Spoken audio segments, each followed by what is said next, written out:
Today I'm going to be showing you how to make one of these frames. Okay, so get ready. And if you like cross stitching, you like Mill Hill kits, I do have a number of Mill Hill kit videos, which I'll link in the description box below. And feel free to hit the subscribe button. I post new videos whenever I feel like it, so make sure you hit that notification bell as well. So let's get into the video. I've recently been doing a lot of these button and bead kits from Mill Hill, and they are just so cute. Okay, first of all, so cute. But on the Facebook group, like, there's an unofficial Mill Hill Facebook group. Actually, I don't know if it's official or not. Anyways, a lot of people are using these magnetic frames, these magnetic cross-stitch frames you can get on Etsy, and they are gorgeous, etc. But of course, everything comes with a price tag. And for me, I'm just not, even though I've done like, I don't know, like 7 of these so far, I'm just not willing to spend $50, $40 to $50 Canadian on one of those frames.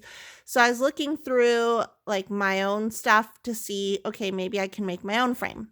First of all, I was like, I could just, like, this is a frame from the dollar store, and this was $1.25, and I was like, I could just buy 2 of these and take out like the guts of it and then glue magnets to it. And yes, that is a good idea. I might actually end up doing that, but I'm not going out today, or at least I'm not going to make the effort to go to the dollar store to buy these. Plus, these kits are square, so I wanted something that would fit them better than like a rectangular frame, and they have to be small enough that I can glue magnets, because if you look at the other frames, there's like internal magnets, and mine aren't going to be internal. But there's this chipboard that you can buy. I bought this chipboard like years ago. This is just like, I don't know what it's used for, bookbinding chipboard. You can also probably take apart an old binder, like rip off the plastic off the front and back covers and use that. But this stuff isn't as thick. So I figured I would just make my own magnetic frames by cutting down these chipboards. And on the Facebook group, everyone says that they bought 14 centimeter by 14 centimeter magnetic frames. So all I did was I measured out 14 centimeters this way, 14 centimeters that way, 14 centimeters square, by, like, obviously. And then I just used the ruler for the thickness of the outer frame. So very easy. So now all I'm going to do is I'm going to cut out the middle, the 14 centimeter square, out of 4 of these things. And then I'm going to glue 2 together to each, and then I'm going to glue 2 magnets. So it should be fairly easy. I'm using an X-Acto knife with a metal ruler, not this ruler, but like one of those metal rulers with cork on it. So we'll see how that turns out. But this is ideally, hopefully, going to work, and then it can be a really good DIY project for you if you don't want to spend that much on those frames, even though they are gorgeous. I believe they are handmade or like laser cut by a machine, whatever. We'll see how it turns out.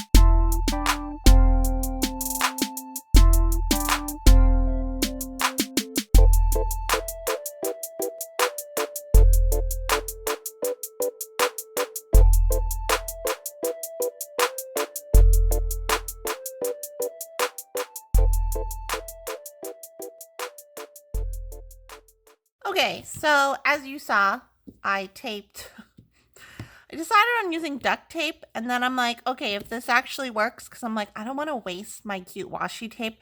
So if this works, I'm going to do a frame of washi tape around it. But first I want to test it out.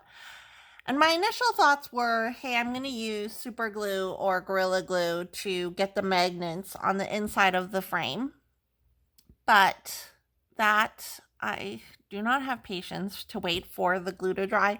And plus I'm scared because these magnets are really tough. I'm scared that they'll just like pretty much rip the magnet from this side. So this is the ugly side. I mean, both sides are like, this doesn't look bad, but it it doesn't look very professional. But I digress. This is just a frame for me to use cross stitching at home, and I'm not like worried about like it's not Instagram worthy, because I don't literally care. So I'm going to put these magnets that I have a whole bunch, and these I didn't buy. Literally, like, this whole thing is just me trying to do things the simplest way with stuff that I already have. But I'm going to measure out little areas to put these magnets. One here, one here, one here, one here, one here, one here, one here, one here. Okay, let's do 8 of these magnets, because I'm not rich. And these magnets, like, they're pretty affordable. And I think I have 16 of them. I don't think there's 24. I don't know. I can't count visually. So I'm going to put the dots, measure them out. But my thought is, hey, I can just duct tape these. I'll use actual duct tape. If I just use normal tape, will that be fine?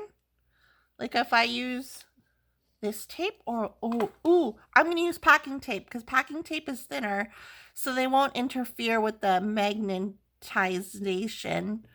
Can't even talk. The magnet strength. Okay, so I'm going to use packing tape, and this might not be the best idea, but I'm going to do it anyway. Okay, I'll come back and report on this.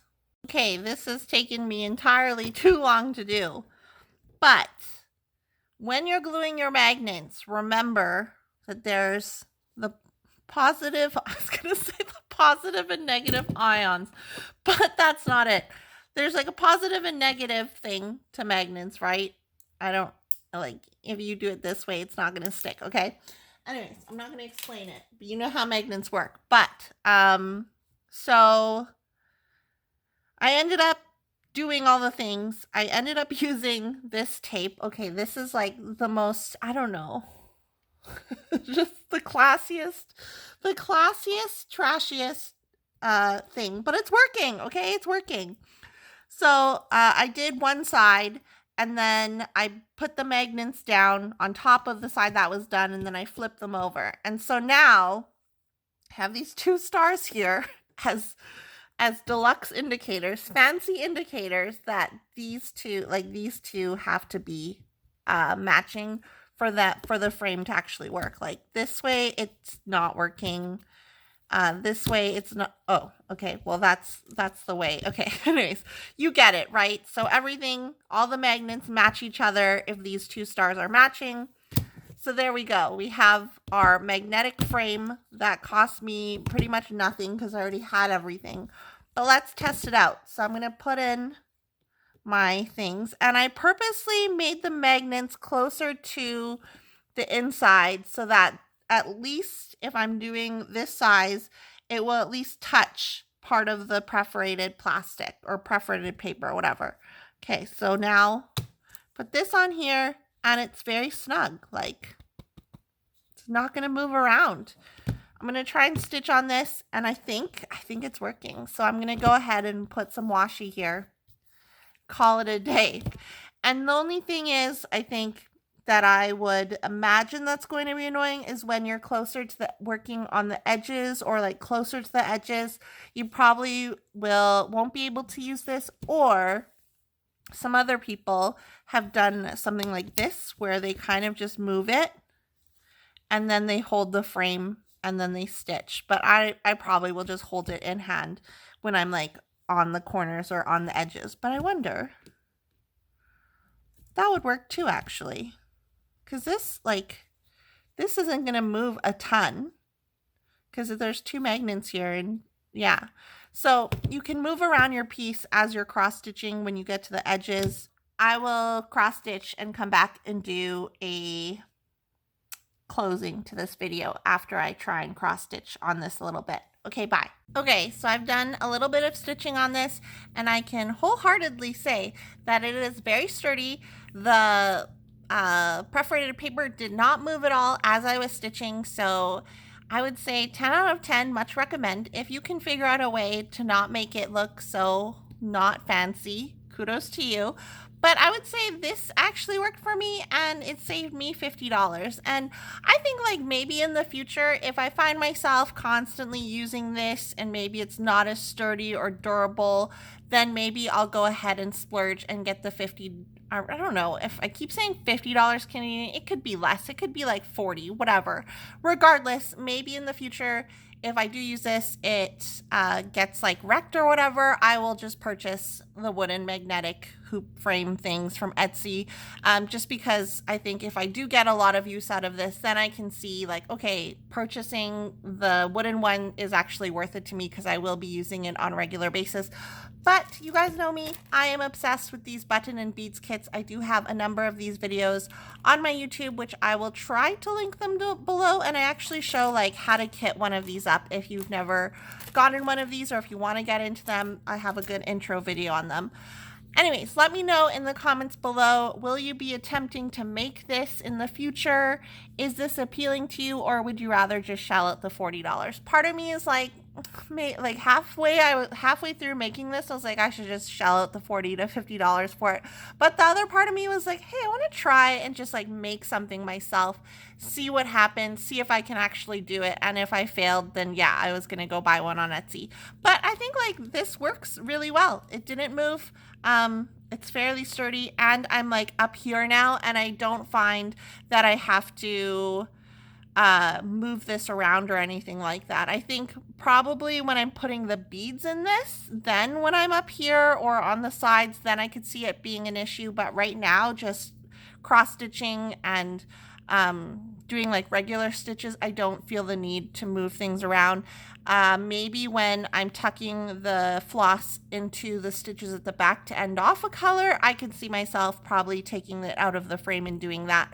But other than that, I would highly recommend giving this a shot if you are into the Mill Hill kits and you're finding issues holding the paper, or you're finding maybe you're crumpling the paper a little bit, whatever it may be.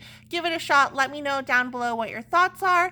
And I do produce primarily diamond painting videos. This is a diamond painting, so if you are into diamond painting or interested in diamond painting, go ahead and hit the subscribe button, and I will be doing probably more cross stitch videos in the future because I do a lot of cross stitching more regularly now since it's fall. Okay, I'm gonna stop talking now. Thanks so much for watching. I'll see you guys in the next video. Bye.